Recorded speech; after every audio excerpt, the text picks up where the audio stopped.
I'll ask this. I'll start this this way. Are we ready to put? That's the wrong one.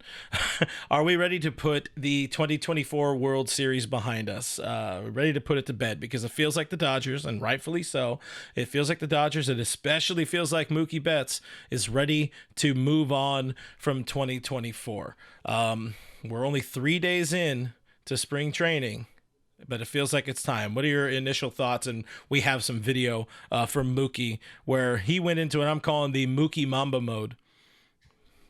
Yeah, I think it's time. I mean, spring training's here. That's kind of when I turn the page a little bit.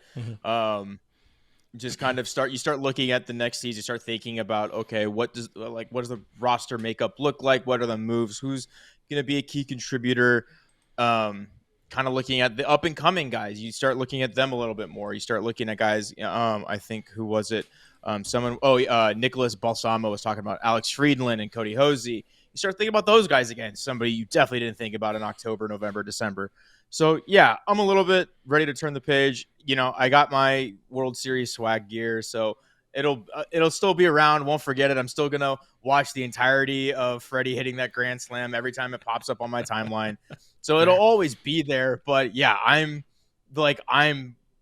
fully ready to just get on to the 2025 season. I'm so excited to see this team. I want to see Roki Sasaki pitch. I want to see the next year of Yoshinobu Yamamoto. Excited. Obviously, Shohei's going to pitch again. There's a lot to look forward to if you're a Dodgers fan. So, I don't think it's a bad thing to move on from 2024. So.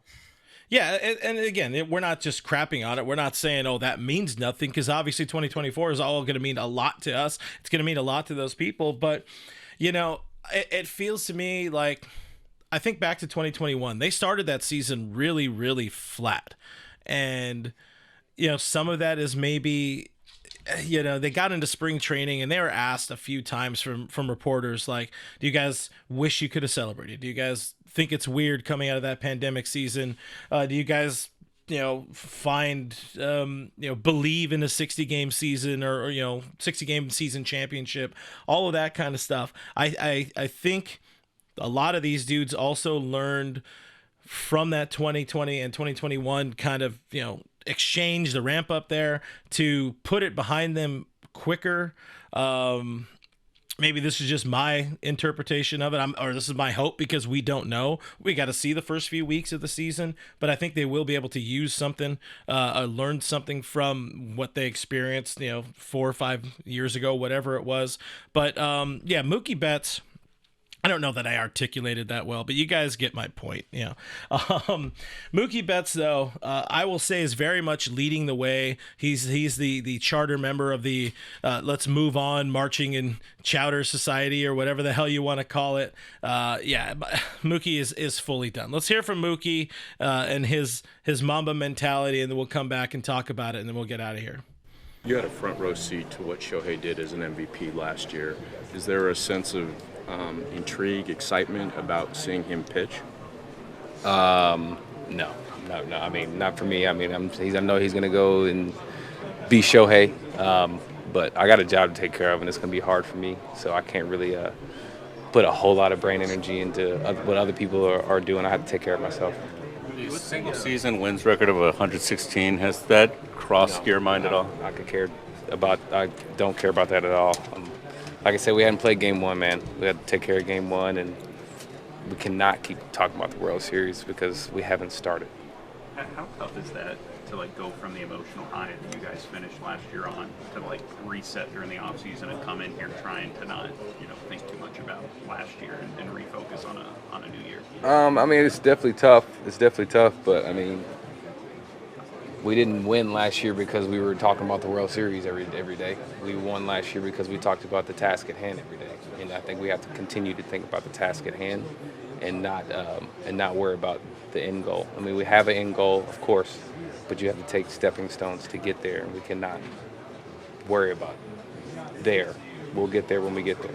Is it something you guys talk about at all, or is it No. just an implied thing? It's implied. I mean, it's implied in life. You can't get to the finish line. You can't race to the finish line. You know where the finish line is, and you take your time getting there and do it right. Do it once. You do it right. You don't have to do it once.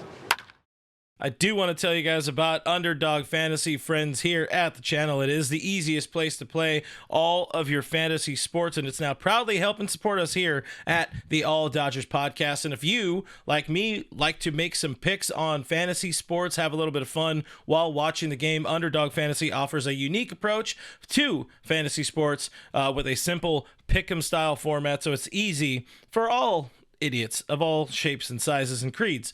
I will say I'm looking forward to playing this game once baseball is really here. We talked about it on Monday. I think we might find a way to make a Discord group project where we pick our MLB full regular season picks and have some fun with that. But either way, we'll talk about that later. I want to tell you how it works. You pick higher or lower on between 2 and 8 players, and you can win up to 325 times your entry. That says 100x is 325x if you use our promo code all Dodgers.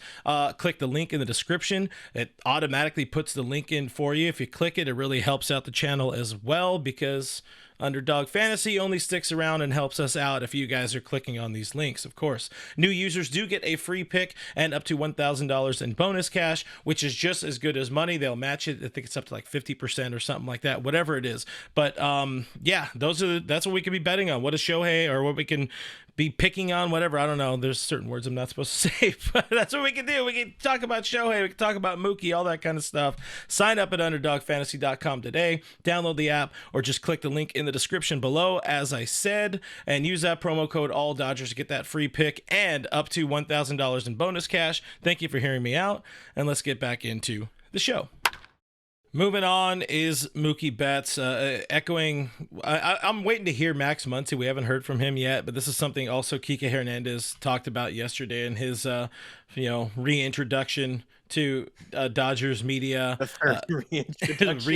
He's like, hey, expectations are the same regardless of what happened last year. That was special, but he said that, I like what he said, that's already paid for. Mookie said we can't keep talking about the World Series anymore, and I agree. I think it is time. I think as fans, though, I'll give us this much. Before we could fully put it in the rearview mirror, we have to get the ring ceremony. Get that ring ceremony in and out. Jack Flaherty's going to be there. We're going to have a good time. If Brent Honeywell's still unemployed, have my dude come on out. He could be a special guest. Get that ring. Let him bark. Let him cuss into a microphone, and everybody can be happy. And then after that series, it's grind. You have 159 more games to go out there and run it back, and none of that last year doesn't mean a goddamn thing going forward. Yeah, I think for fans that's completely acceptable. I think he nailed it on the head. Yeah. I mean, every time you listen to that clip, it's a bad day to be a brick wall, if you ask me, because he's approaching it the right way, and he's not shading or throwing slight at Shohei and how incredible he is. He just knows he's got a job to do, and he knows how important he is to this team. If he's doing his job, the Dodgers are winning baseball games. It is, like we talked about at the last stream, it is not a coincidence that Mookie Betts had an over 900 OPS in the playoffs and the Dodgers won the World Series. That's not a coincidence. So he's got the right mentality. I love the idea of jobs not finished from day one. For fans, sure, we can look forward to the ring ceremony. But for players, if they're looking forward to the ring ceremony, they're a month behind the ball. They're 1 month setback because other teams are gunning from them from day one. So they need to kind of have their head on straight. And, I know you said that Mookie and Kike have kind of been leading this charge. Teoscar said it too in his press conference. He was like, 2024 was great. I'm looking forward to 2025 already. That's the mentality that these guys have to have, especially because they're backing up they're backing up 2024. They're signing players, they're getting better, and other teams see that and they want to bring them down. And you can't do that by looking forward to a ring ceremony or what happens at an All-Star break. You got to approach it day by day and just get better with every rep. And he's doing it exactly that way.